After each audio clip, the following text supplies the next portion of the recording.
Greetings, family. It's the summertime, 2025. I've been away for a little while, and I'm back for the Learning Channel to discuss fighting the spirit of resistance in the Caribbean. I've traveled several islands, and I wanted to give a presentation on that fighting spirit. We can't always think that we just sat around and waited for someone to take us and did nothing to fight back. No, we resisted all the time. You just don't hear those stories. There has to be something in place that we can now have a generation of people learning what resistance really means, rather than being taken advantage of and colonized and manipulated. So I'm going to discuss my trips to select locations. I want to talk about the psychology of the past to deal with current history today, because we have some challenges with the way that we don't work together. So let's go ahead and try to do our best to kind of work together. I went to select locations. I went to Antigua, Dominica, Martinique, and Dominican Republic. Now, Antigua, colonized by the British, Dominica, British and the French, and then Martinique, French, and then Dominican Republic, Spain. So we'll give a different impression of the fighting back in those locations, and we'll present some books at the end like we normally do. So for the Caribbean map, so here, United States up here at the top, you got the Caribbean islands, and so the ones that I visited, way down here, Antigua, Dominica, so very close. And then Martinique, also very close. And then the big island, the island of Hispaniola, which is combined with Haiti and Dominican Republic. And then so I'll conclude this presentation with my travels through Dominican Republic. So you just see the whole chain of islands, and you think about the slave trade coming from Africa and then taking people to South America, to the islands, and into the Americas. And so this whole area, like the Pirates of the Caribbean, colonizers coming in, taking and extracting, killing the people that were already there. That's a history that we need to really understand, not look at it today like it's just some place to go hang out and have fun. But we need to learn the history of these places. So Antigua, it abolished, though, the Slavery Abolition Act in 1833. Think about that. United States of America. Nat Turner did his thing in 1831. The British released control of the sugar and slaves in 1833. Sugar was it. Without sugar, it couldn't get the molasses, couldn't make the rum. So the sugar was key, the sugarcane fields. So land access was critical, and land is the basis of all revolution. By 1834, now look, white people created the Contract Act to keep white people in control of labor, land, and resources. This legislature lasted up into the 1940s. So again, you think about time, it's like almost 142 years ago. So we're talking about people plan to make sure you will never have control. So the enemy was and still the same as today. So the white planters, the merchants, colonial officials, and Christian clergy, they've come in and slashed and dashed and cut and have kept you, or those who are the, melanin dominant people, kept you away from being able to thrive. So, if we're saying 1833, there's an abolition of slavery, you fast forward to 1858, people still being taken advantage of. So the people in Antigua were tired. The folks were tired of others coming from Barbuda, taking jobs, and it sounds like what's going on in America today. People complain about the so-called migrants taking their jobs. So the riots then shifted to attack white people, which is the real source of the problem. So we never deal with the real source of the problem, which is the reason why we sometimes don't move forward. In Antigua, beautiful landscape, beautiful beaches, beautiful island. You see here, just the beach, and then you see an opportunity to go to restaurants that deal with our culture and history. In Antigua, there's a place called Shirley Heights. This is where the British were looking up from the heights to see who's coming in to steal their booty. meaning taking their slaves, fighting, taking the land, and taking away the opportunity to make money. So this is now at the top of Shirley Heights. You see down below, you got some goats hanging out there eating the grass. And then you have this place right here. If you did not know, this is actually a location for a rehabilitation center for substance abuse. So we're up here at the top of the mountain and looking down below. This right here is a rehabilitation center. So you see these cannons. Yeah, you see the ocean behind, the sea behind. You see how high up we are? Wow. To take this cannon and bring it way up to the top of the hill must have had some horses, oxen, because you're not picking that thing up. That is gigantic. So I always like to look at these cannons because the Africans who were collaborating by capturing other Africans, they said, look, give us these guns. We want some cannons. White people said, we can't give you cannons because you might then really shoot back. So these cannons are everywhere. You see these fortresses. So at Shirley Heights, it was the guardhouse, the lookout. This is now 1791. So 1791 is also the same time period that the Haitian Revolution began. So this time period, you got to see on these islands, they didn't have cell phones and radio to say what's happening on other islands, but word traveled by people traveling the sea, like, uh-oh, this is going on this other side of the island, or this island, you got to watch out, don't go through those waters. So this was a place where basically they had guns and they had ammunition, and this is where they, again, could oversee the landscape to see who may be coming in to try to steal their land. So that's the Antiguan flag, and it's interesting to see Canadian flag also flown. So the Canadians have made a connection with many of these governments to make it easier for there to be immigration contacts, and also for the Canadians to have access to some of the resources. So the Antiguans and the Canadians, they work together, but again, it's probably one of those scenarios where it's not equal opportunity. It's probably exploitation. While I was there, I got a chance to visit with my Lincoln University colleagues. It was like a little reunion. Beth, Thomasina, and Paula organized it.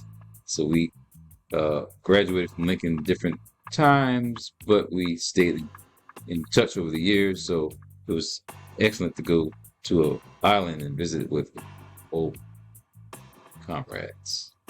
So traveling on the boat, but just think about the traveling in the past, the Middle Passage, and us having no access to freedom like this to travel, but locked in a cage. So the sea, there's a whole lot of things that happen at the sea that sometimes we don't discuss, but we need to know. Dominica, the next island.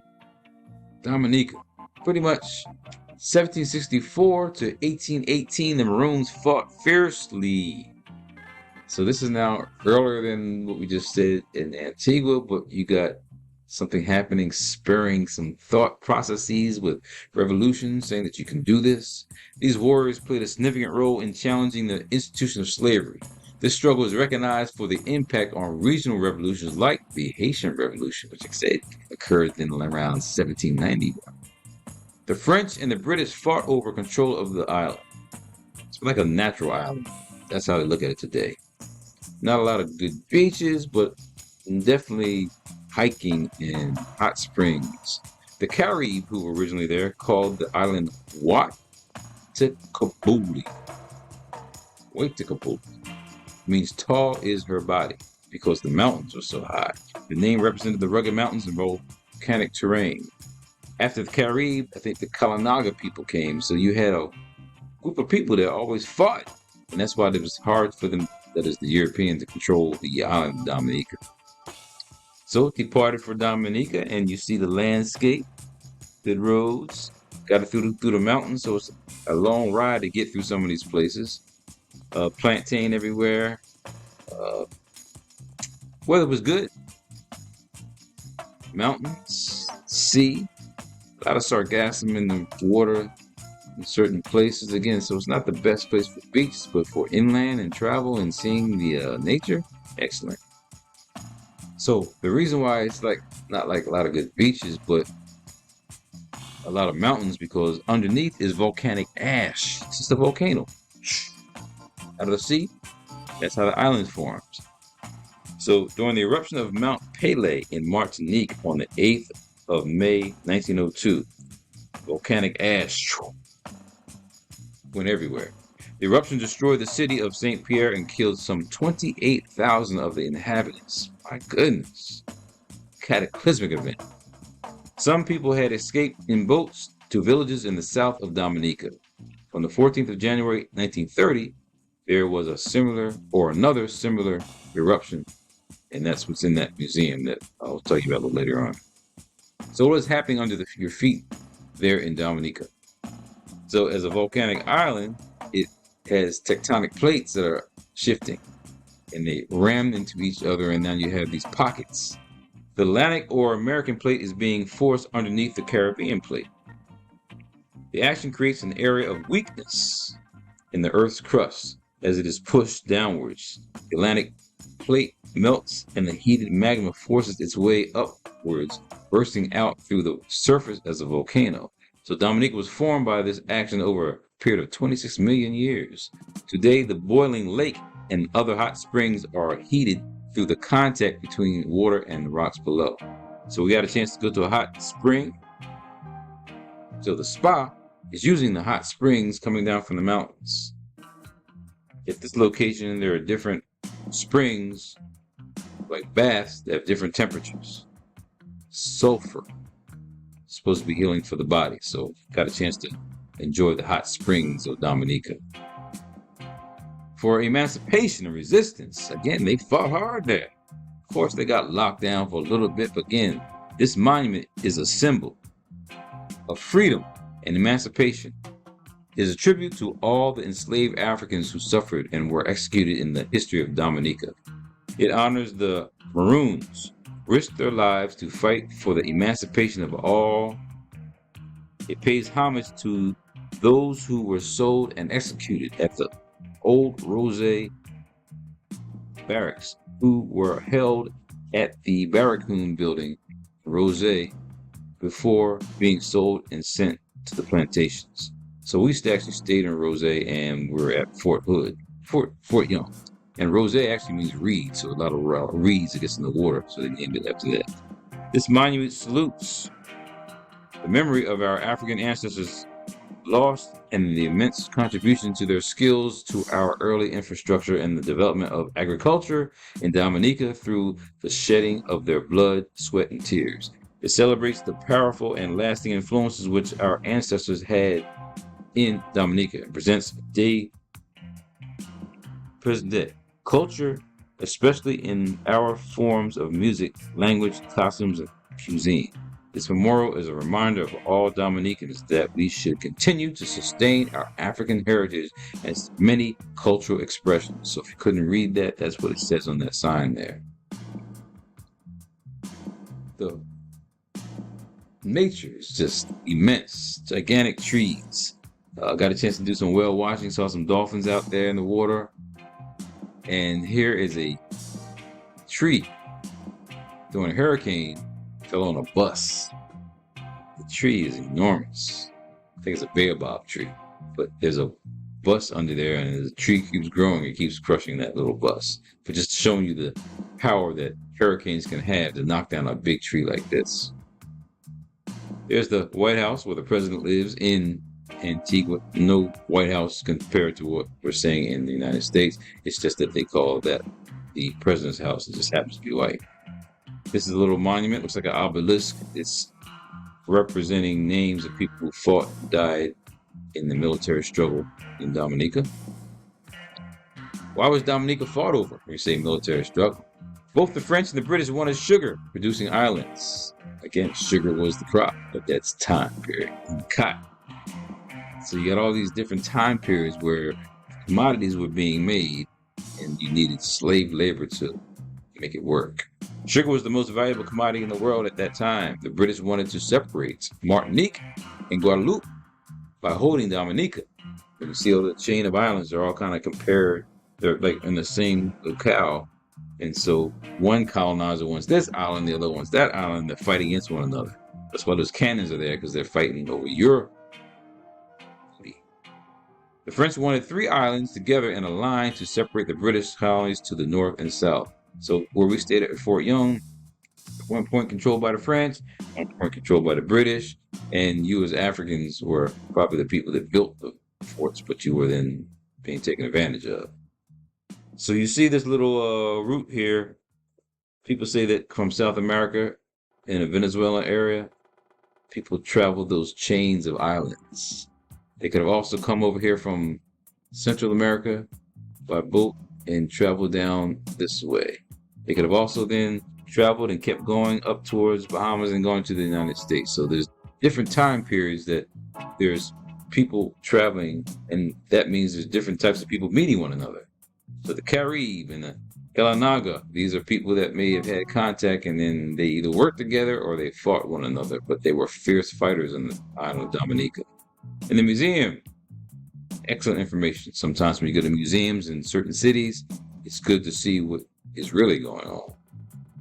So 1807 was the abolition of the slave trade here in Dominica. And again, it was later in Antigua that we just saw. So the Amelioration Acts, this gave a level of protection to the slaves by law.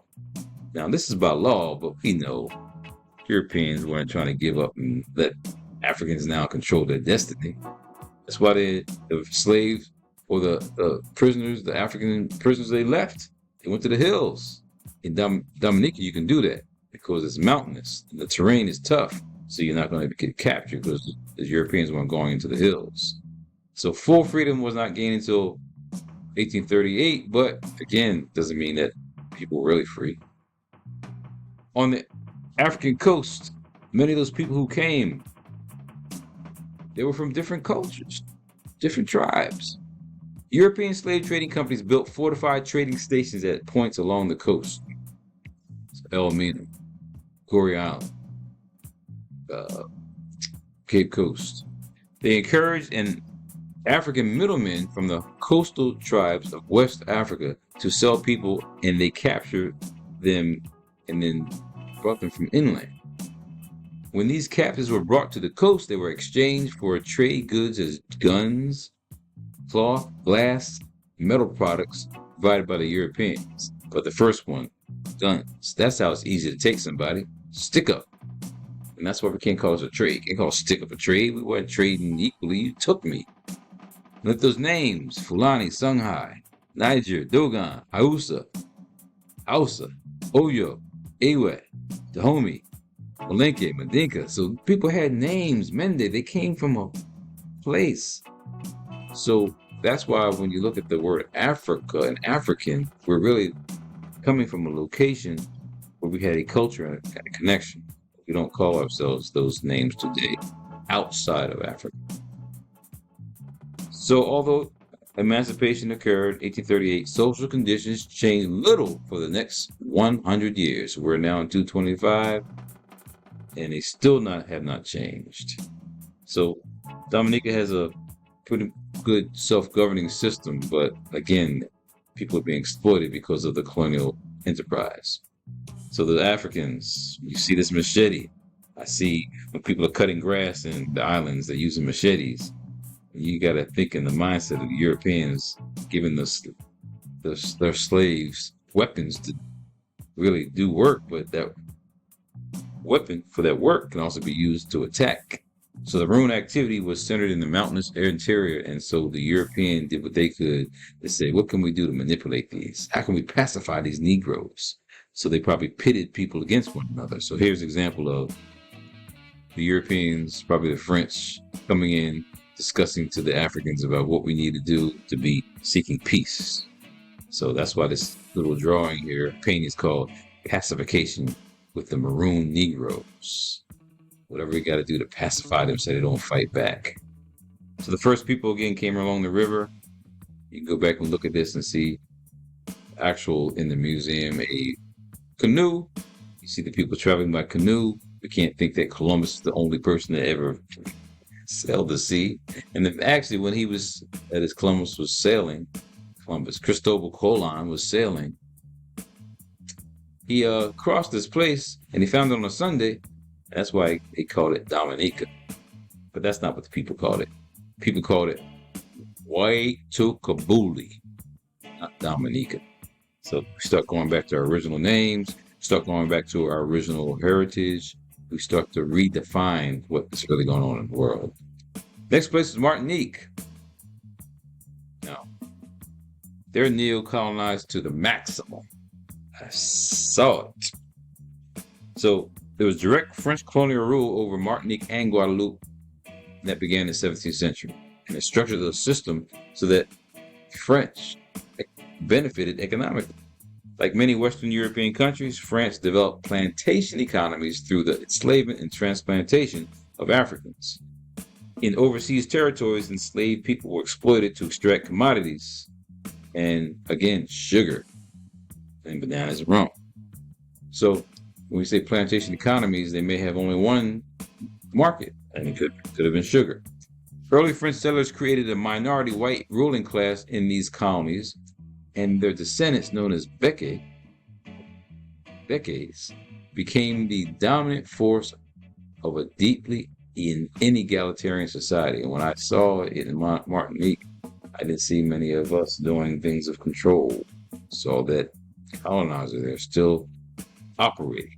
So despite France's abolition of slavery in 1848, still relatively late when we speak of Dominica and Antigua, these wealth and power gaps persisted for generations, with much of Martinique's property and business interests today still concentrated in a few hands. And I saw it. There's a dismal state of economic affairs. The islands transitioning from colonies to departments still didn't give freedom to the people. This happened in 1946 as a move that gave the people of Martinique and Guadeloupe French citizenship and the same rights as those in mainland France, and it created identity problems for these black citizens. So today, Martinique and Guadeloupe, with populations of around 342,000 and 375,000 respectively, remain fundamentally dependent on France through subsidies and imported goods, as well as trade agreements that promote European imports that makes up more than 80% of the food supply. This involves goods traveling much longer distances and thus incurring greater costs than if they came through regional trade with Caribbean and Latin American countries. That's what needs to happen. And so we need to have organizations that are going to push Caribbean collaborations, not depending upon white people from long distance to give you your sustenance. And this is why it becomes a situation where white people don't want those people thriving and surviving in a place that they're considering their playground. Due to runoff into water sources, roughly 90% of the population of Martinique and Guadeloupe test positive for this chemical called fluorocarbon. Fluorocarbon actually was banned in the United States. They found it in their blood, and rates of prostate cancer, which are linked to the carcinogenic pesticide, are the highest in the world. Saw a lot of plantain plants and banana plants there, and so you have over time this chemical that's been put in the system, and then you got people dying. As a result, the sentiment for many of these overseas French is that first they were enslaved and then they were poisoned, a situation that many protesters see as an ongoing example of neo-colonialism. Yes, protesters. People have been protesting in Martinique because of the bad economic policies, the situation. Euro's down there, and again, the euro doesn't help out the Africans. They don't even have their own currency. So, poisoned to remove them from the lands. So, I traveled there to actually go to a conference on France Fanon, his 100th birthday. He was born in 1925. So this land, beautiful lands. So I went to a conference that was pretty much conducted by the Caribbean Philosophical Association. So I'm contemplating my walk through Martinique, through the walk and the trail that Fanon made. But never really came back to live. He stayed in Algeria where he helped out with the Algerian Revolution. But I'm contemplating what he went through back in that day, because things really have not gotten much better economically for those Africans that are still left behind, that think that they're French, but they're actually Africans that have been extracted from another land. Beautiful landscape, pretty, felt like you're in France, the way they have it constructed there. Hard to get around, except for if you have a car, rent a car on your own. Taxi's expensive, so it's not the best location for convenient travel. So you got to consider that. The beaches, not many good beaches, but there are some near the airport area. So if you go to Martinique, beautiful environment, great weather, but again, the Africans are challenged with their resistance and fight there. So there's the plantain all along the road, and these blue bags are covering the plantain, and I was informed that those bags might be pertaining to those being hybrid plantain. Hybrid, gotta always question that. Manicchio is a fruit. This is called a beach apple. Beautiful flowers. Looks like a beautiful fruit, but guess what? It's toxic. Can't consume this. So it can be very bad for your body and cause death. So not even supposed to be touching the leaves, bark, or the sap on that fruit. So just thinking about the time period of the exploitation. Rum, it was very important. It's very important for the economy today in Martinique. Clement was a location that they have rum distilleries. And as I was in the airport, I saw this St. James de Poix. Plantation St. James. That means there were plantations that made the sugar that made the rum. Somebody had to do the work, and then no white people weren't doing the work. It was Africans doing the work. So from 1765, where you know people were locked down in slavery, you look at today, them still making money. This is why there's a gross injustice, and no reparations have been made to help those people out that made these companies thrive. So we need resistance to understand how exploitation in the past continues to the day. Lastly, let me talk about Dominican Republic. Spent several days there, and I've been to Punta Cana, I've been to Puerto Plata, I've been to Guaya, and so this is my first time going inland. Went from Santo Domingo all the way up to the Santiago area. So here is the island of Hispaniola. On the left side here, you got Haiti. On this right side here, you got Dominican Republic. But it'd be great if this was a combined island. If the European came in and just messed everything up by splitting things up. French, Spanish, messed it up. So Haiti side French, Dominican side Spanish. So it's hard for there to be connections currently, and there's some history to explain why there's challenges. So it's complicated. So in the Dominican Republic, abolished slavery in 1822. So again, now here we're now moving down in time where they had fought for freedom early on, and something spurred that on. That was what happening on the Haitian side, and permanently abolished it in 1844 with the establishment of the Republic. So proud history. So Dominican and Haitian relations have not been stable due to the odd direction of leadership that has been influenced by external forces. So when we're talking about resistance, there are some people that were preventing resistance, preventing your African liberation. And one person was Rafael Trujillo, who was a controversial military dictator who ruled for 31 years. Two-time president. You got somebody in the United States that wants to be a dictator, and they also two-time elected under strange circumstances. So there's some parallels here. That white man said Haitians were eating cats and dogs, and you believed it. I'll say that white man, I'm talking about the current so-called chief and commander of the United States, said that Haitians were eating cats and dogs in Springfield, Ohio. You heard that. It's propaganda. You heard that. They repeated the baseless claims and been a pathological, psychopathic liar, and people still follow and listen. Listen to this, though, about in Dominican Republic. Refugees from Europe broadened the Dominican Republic's tax base and added more whites to the predominantly mixed race nation. So Trujillo was pushing these types of policies. Trujillo's government favored white refugees over others, while Dominican troops expelled illegal immigrants, resulting in the 1937 Parsley massacre of Haitian immigrants. Could have been close to 30,000 people massacred because of the ruler's statement that Haitians are bad people. So this can't be taken over lightly. We'll come back to this Parsley massacre because they said that if you couldn't say a certain word that was like parsley in Spanish, then you would be killed. Cut up. I mean, you're talking about that word massacre? Come back to that. So, you had a black president. Could have had a black president in the Dominican Republic. Jose Francisco Peña Gomez. Never heard of him, have you? I just learned about him from my astute scholars that are in the Dominican Republic. So, black presidente. You didn't know that. Guess what? But they didn't want him a black president. They schemed to make sure he wouldn't be there. Now, I found this interesting because I also see that they have a new beer called Presidente Black.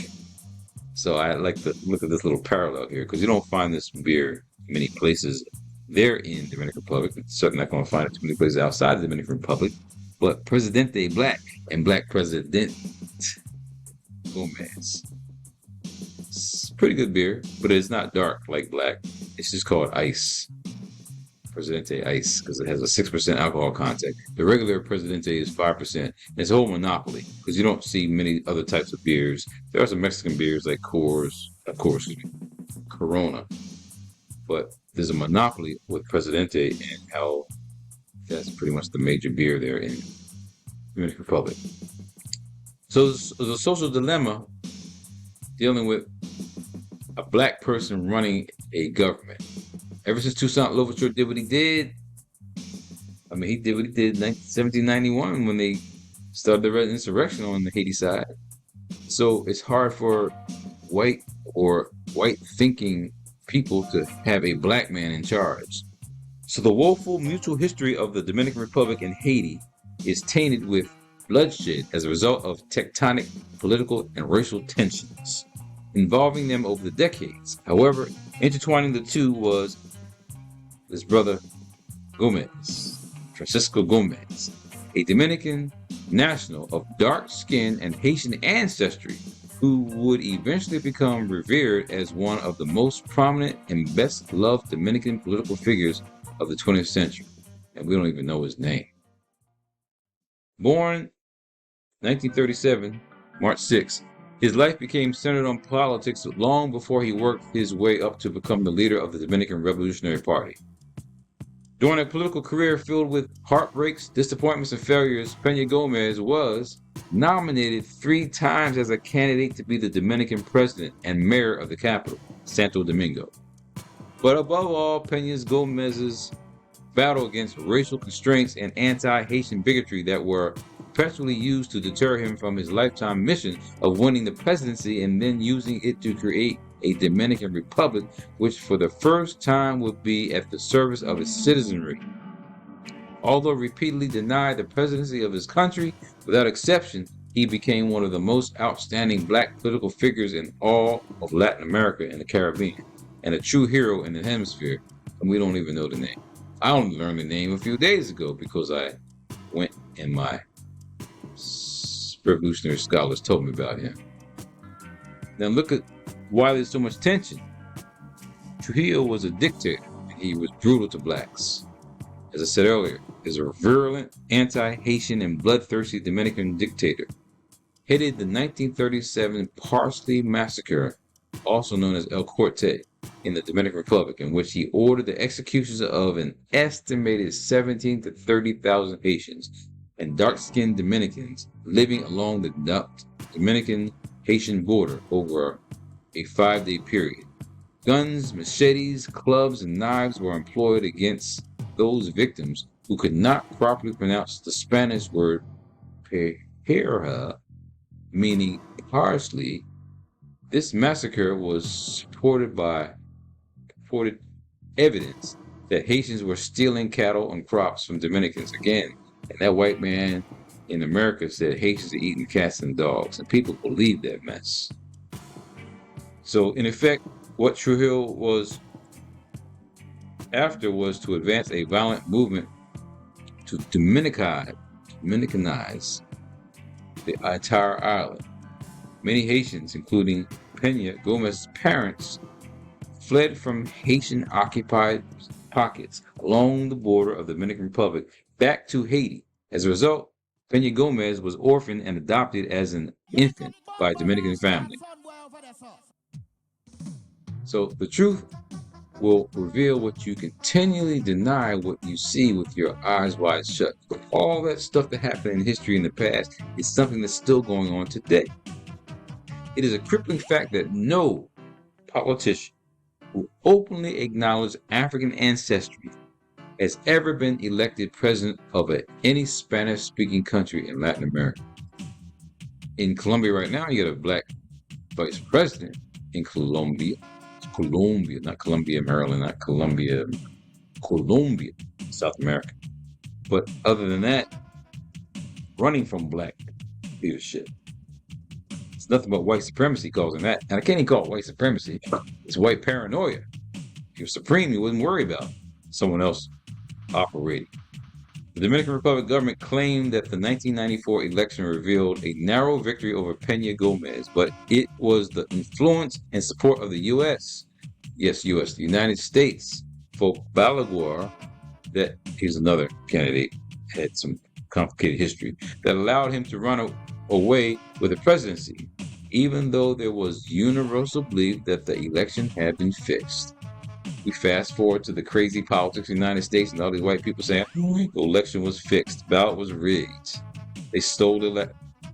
Garbage. That's the way you manipulate people and take over governments. Today in the Dominican Republic, you have a pretty much white leadership and an Arab president in the Dominican Republic. Abinadar. They call him Abinader. Abinadar, but he's not native to the Dominican Republic. Not native Dominican. He's from somewhere else. But again, you see the whiteness in the leadership.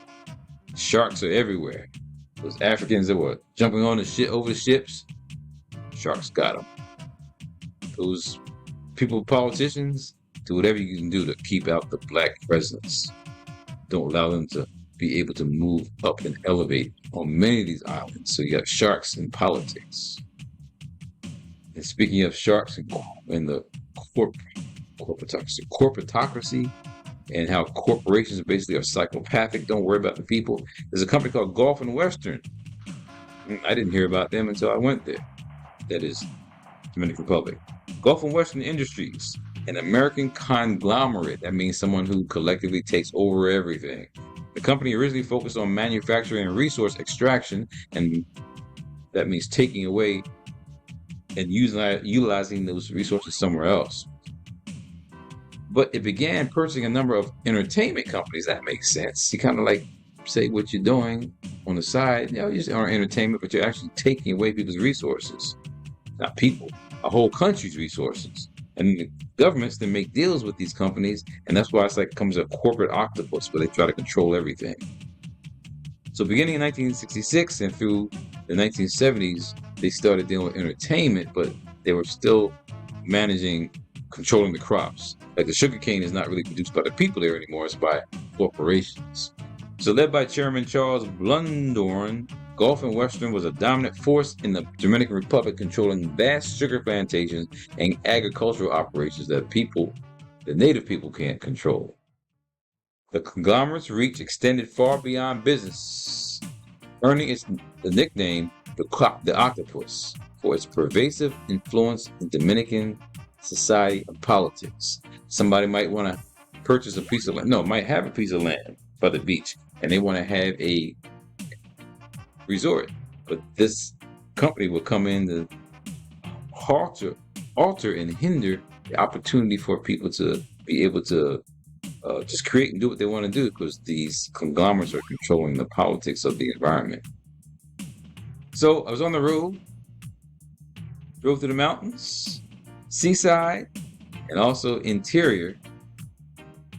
So I saw the landscape from the bottom of Dominican Republic to the top.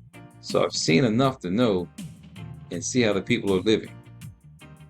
Met a master teacher named Maali Kentake, native Dominican, who has been teaching for 50 years an African-centered approach to education from a place called Villa Maya, where most of the Africans are there living in the Dominican Republic. The resources are kind of limited, infrastructure is not as good, but she's taken her work to the people. Has a school there, and she teaches the young ladies how not to get caught up in teen pregnancy, how to be positive about what they need to do to seek careers. But Sister Maali Kentake, much respect to her for creating revolutionary spirits there in Dominican Republic. Went to a sugar plantation that had to spur and start some of the chain of events that occurred there in the island of Hispaniola, because you got Haiti on one side, Dominican Republic, but before all those were established as locations and places that we know today, these were plantations that the Africans built and actually had to work. This is Ingenio Boca de Nigua.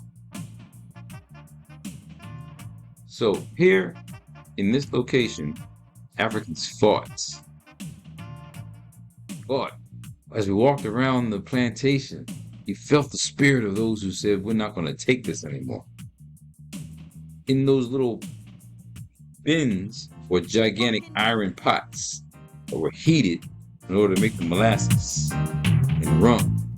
So they heated in the pots that were sat here, and then they would then have the runoff, and it was a gigantic enterprise. You had a large turnstile that had to crush the sugarcane, and you had oxen that were used to make that contraption work. So this large enterprise, you see why white people were upset when the slaves revolted, because you're messing with our money. How different is that today when Europeans don't like it when you are changing their economic exploitation? They want to keep it so you remain on the bottom and they continually stay on top. So in this plantation, there was a revolt. Burn it down. Stop the way that exploitation was occurring. Still have oxen that are there. They just roam freely, eating the grass. But those were used to, again, to help turn the turnstile to crush that sugarcane. And here are places where they probably held the sugarcane in a large, cement cylinder. So on the walls, that's probably what the plantation looked like in the past when it was constructed. And here you have Africans fighting their way out. I could show you a video, but on the video it would have an example of what the people are doing to till the land. When they fought back, it's all on the walls for us to see today. Went to a cave up in the mountains, way up in the mountains. 55 caves are there. We just went to explore this one, and deep, deep, deep inside the cave, you see the ancient artistry. That's supposed to be a shaman. A shaman meaning that the one who works with the medicinal plants. Here, evidently drinking or doing something, but you see that hair. White people don't have hair like that. But those were black people back in the day.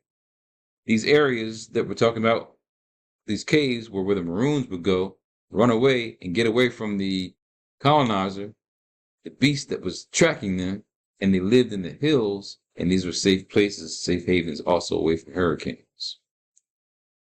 So up near the place where those caves are, there's a concern because the conglomerates who shouldn't even be there are extracting, as I said earlier, like Gulf and Western, extracting resources, taking things, and it's altering the landscape.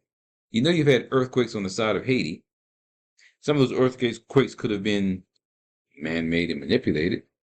We don't talk about that. But if you're going to be tearing up the land like this, and these places where those caves are, there's going to be a collapse at some point where there's going to be a major cataclysmic event, because again, you're extracting the resources, you altering the territory, you're then going to make it difficult for the land to be able to be stable. Went to another plantation deep in the city. So these plantations are all around. These captive sites where the Africans were on there to, again, make to cultivate the sugarcane. We actually built these. Let's say we African people built these plantations. This is Parque Muradar Kest. And these are my colleagues, Maali, Oscar. If it wasn't for them, we would not have known how to, I would not have known some of these sites and how to put this in perspective about knowing that resistance occurred in many places. I'm there pointing to the location where the Africans were held on this plantation. Here's the entrance. Here's the entrance right there, and here we are walking through, and this is the location where they stayed. Little teeny windows. Of course, there was a roof at one point, and it's probably suffocating being in this one location in a hot environment. But here we are walking through this particular plantation. Went downtown to Santo Domingo and saw the fortress, Defense Puerto de las Atarazanas La Fresca. This is a defense port.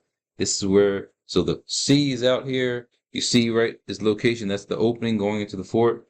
That's where the colonizer went through, but they made the slaves walk through this little door right here. So the slaves go through the little door, and all else coming into Bayou go through the big door. As you go through the little door and come into the fortress, you walk up these steps, we're told, and then you walk down this corridor, this long corridor, march to, can't call it death, but a march to imprisonment. Chains. You see these cannons, again, the port is outside here on the right side, and this fortress is here, but you see those cannons fighting over your booty, so people can't steal you, mess up the plantation economy. At the very end of that walkway is where the Africans were sold. And of course, at this point, they're coming off the ship, the dirty, not cleaned up. So for the European colonizer, this street right here to the left of these steps is called Calle La Negrita. This street is where they marched the Africans up in this area called Santa Barbara. At the end of the street, or as you're walking up the street, you see a church. But I'm showing you the images that are on this pathway because Brother Oscar, who I showed you earlier, was very important in the art movement to get people to resist gentrification coming in, to stop them and get them removed from their land. So this little picture right here is showing a person with their hand on a house, showing that they're being extracted from their neighborhoods. This is Dominican Republic. It's happening all over the world. It's a problem. Look at this picture here. That's a melanin recessive woman in their carnival type experience. But on the top of her head is a skull. So you think about when these foreigners are coming in to take and extract, it's like the devil walking around like a vampire, taking the energy of the people in their neighborhoods. And this is what's going on in this area of Santa Barbara. So right up there, top of the street, walk up the top of the street, you see this church, the Cathedral Castrense de Santa Barbara. So again, that's the city, Santa Barbara, the section of the town, the barrio. This is the church, and inside the church, no black images of anybody, which makes reference to the fact that they don't see you, but just as a slave. So you were cleaned up here, and then you will walk back down the side of the fort to that location to be sold. You were just a talking tool, commodity. But people resisted. In front of the museum that we went to, Bartholomew de las Casas is in the front, clothed with that European garment in a hot ass environment. But you got a native person, Enriquillo, and another brother, Limba, here on the left. Limba on the left, Enriquillo on the right. So a Carib and an African, both unclothed but behind the white man, in the front of the museum. Limba, because like 1600s fought strongly against the enterprise, almost like the Quilombos in Brazil. In the front of the museum, there weren't many black images in that museum. They had the people who were the Carib and the Kalinago looking a little strange, but those are all African people in the past. They were dark skinned. It's a hot environment. How can you be light in a dark environment? But this image here, looking like a brother with a afro, this is a representation of what the people more than likely look like on the island of Hispaniola. And so lastly, as we move on, Cristobal Colon. So his name was that. So why do we call him Christopher Columbus? Here's another racist monument in the middle of the park there in Santo Domingo, and it's surprising that you would have this still up, with Columbus pointing as the person who, exploited that land, but you're now honoring him like he's the man, and you got the, I believe, wife of that other brother who was in that image there. I think that's his wife. So they were strong warriors, but you got her underneath Columbus signing a name on that monument. But that is not the best representation of freedom and resistance right there. That's exploitation and colonization. So I learned all this because of an excellent colleague named Maali Kentake. She put together this tour, and she also is she's preparing a excellent program called Ubuntu y Returno. You can see her documentaries that she has to expose the African culture, not just there in the Dominican Republic, but worldwide. So much respect to her for preparing this tour and also making it available for Africans in the diaspora to know about the nature of our presence in the Caribbean islands. Oscar Grullon basically is a film director, and he filmed our tour and also has done things in the past that are very progressive. And as I told you, he was very important for that community in Santa Barbara to resist the gentrification that was coming along that's still in preparations. We know that there's always operations that are in plan to kind of remove the property from the people who live there. You kind of make taxes and you create taxes so that people can't thrive and survive. That's problematic. Well, Oscar has been at the forefront.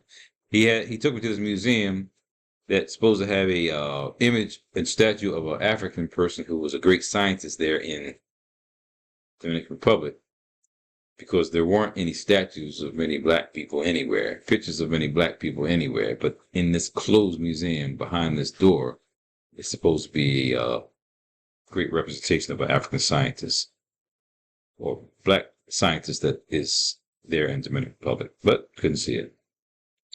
So inclusion, talking about some books, definitely want to get Black Spartacus because it ties into what happened on that island of Hispaniola.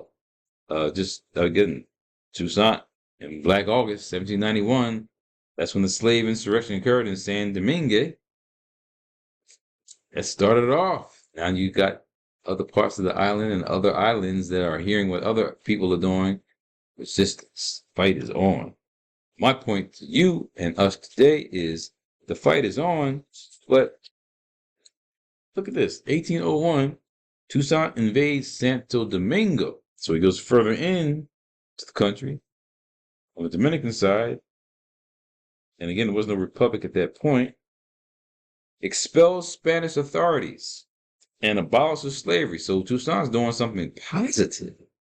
Hispaniola unified under French Republican rule. But today, how the government portrays it. The Haitians invaded, came over and took, like they were colonizers. So we got to now get rid of them black people. We don't want them here. So it creates tension. It doesn't have to be that way, but that's the thinking in the school system, taught like them Haitians are encroaching and taking something from us. If it wasn't for them Haitians, then that whole island wouldn't be free. That's what's crazy. So even 1801, after he invaded Santo Domingo and got rid of the Spanish, 1801, look at this. 1 year later, 1802, Toussaint and his family were captured and deported to France. 1 year later. Toussaint was interned in Fort de Joux, and basically the government had a decree to ban entry of black and mixed race people into France. That's 1801. Look what's going on today with tensions with immigration. So Toussaint basically died after being captured, and Dessalines was able to, again, create the independence movement in 1804 to gain independence. So definitely get Black Spartacus by Sudhar Hazarensing. I don't know if you know, somebody who's probably written the best work on the Caribbean is Eric Williams. So from Columbus to Castro, the history of the Caribbean. Definitely get this because it's very resourceful. It talks about, the triangular trade provided a market in West Africa and the West Indies for metropolitan products, as I told you earlier, glass, rum, clothing, thereby increasing metropolitan exports and contributing to full employment at home. So the whole, I can't call it trade because stick-up can't be trade, but African people and the sugar and the rum, and then in all that, African people, sugar and rum, it's only white people that are making money and getting richer and richer off of the guns and also the rum. Black people being extracted and taken. And so that how Europe undeveloped Africa, there's another brother named Brother Walter Rodney wrote a book called The Grounding with My Brothers, because he wrote how Europe undeveloped Africa, but he wrote this book to really discuss how black power needs to be obtained for there to be freedom in those islands. 2025, and I saw it. There's no black power for freedom in them islands. He has chapters, Black Power, A Basic Understanding. Black Power, Its Relevance to the West Indies, African History and Culture, African History and the Service of Black Revolution, The Grounding with My Brothers. So we need that type of storyline. So Sister Maali, Brother Oscar, and myself, as we create this dialogue, we're trying to ground people. Black power in the West Indies must aim at transforming the black intelligentsia into the servants of the black masses. So we're trying to be the black intelligentsia, being the servants by sharing this information with you. Black power within the university and without must aim at overcoming white cultural imperialism. Whites have dominated us both physically and mentally. I see it as I've traveled to different parts of the island. Even in Martinique, you have people there that never heard of Frantz Fanon. That's where he's from. He's changed the world, had an impact, died early at 36, but on your own country. Never heard of. People in Guyana probably are dismissed and not told to read about Walter Rodney. Whites have dominated us both physically and mentally. This fact is brought out in virtually any serious sociological study. W.E.B. Du Bois studied this, right? Double consciousness as a sociologist. The brainwashing process has been so stupendous that it has convinced so many black men of their inferiority. So definitely get Walter Rodney's book. So speaking of Frantz Fanon, this gives a breakdown of the inferiority complex and the thinking that is going on in many of the countries, even outside of the Caribbean. Brother Gerald Horn, definitely want to read this one, the Apocalypse of Settler Colonialism, the Roots of Slavery, White Supremacy, and Capitalism in 17th century North America and the Caribbean. So since he's dealing with the Caribbean, it's very important to mention his book in this particular discussion. So very resourceful. He definitely ties in much more than what I have seen today. For Black women, Reckoning with Slavery, Gender, Kinship, and Capitalism in the Early Black Atlantic. So I have several books that deal with Africa, slavery, the Middle Passage to slavery, but I want to try to give a sense of the Caribbean kind of discussion and what's going on with us traveling from the continent and exploitation. But this talks about